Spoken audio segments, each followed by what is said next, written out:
السلام عليكم. اهلا بكم في عالم التطبيقات.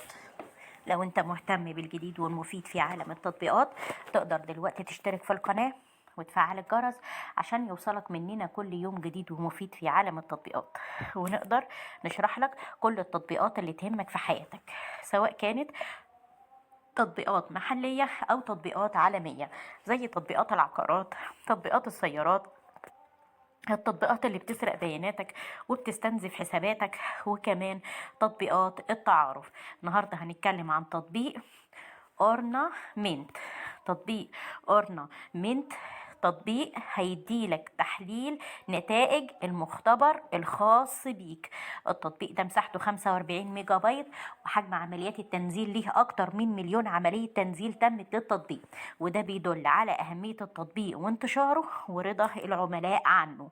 دلوقتي هتقدر تعمل رقمنة نتائج المعمل وتخزينها بسهولة من لاب كورب أو مهمة التطبيق تحميل ملفات الPDF وتلتقاط الصور وملفات البريد الإلكتروني، وكمان إدخال البيانات يوميا. وتقدر عن طريق تحميل التطبيق إن أنت تراقب صحتك وتتتبع الأمراض المزمنة، وتنظر كمان وتراقب إيه التحسن اللي حصل على صحتك. وتقدر تحصل على المشورة بشأن الفحوصات زي الاختبارات اللي يجب إجراءها وإمتى أنت لازم تجري الاختبار ده. تقدر كمان بسهولة إن أنت تشارك النتائج مع طبيبك أو أحبائك، وتصدر النتائج كملف PDF.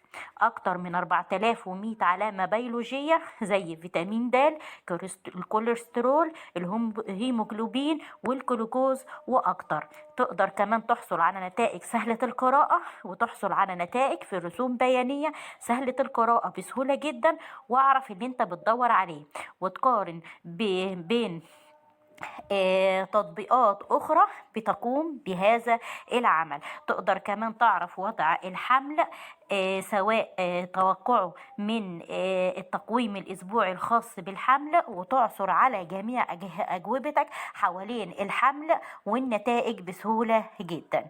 أتمنى أكون وصلت التطبيق بشكل سهل وبسيط، وياريت بعد تحميل التطبيق كل واحد يقول رأيه في التعليقات، سواء كانت تعليقات إيجابية أو تعليقات سلبية.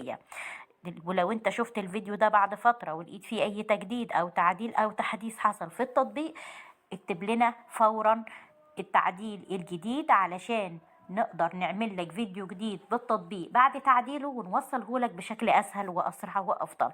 اشترك دلوقتي في القناة وفعل الجرس عشان يوصلك مننا كل يوم جديد ومفيد في عالم التطبيقات، أو اتواصل معانا بشكل مباشر على صفحتنا، صفحة مراجع برامج على الفيسبوك.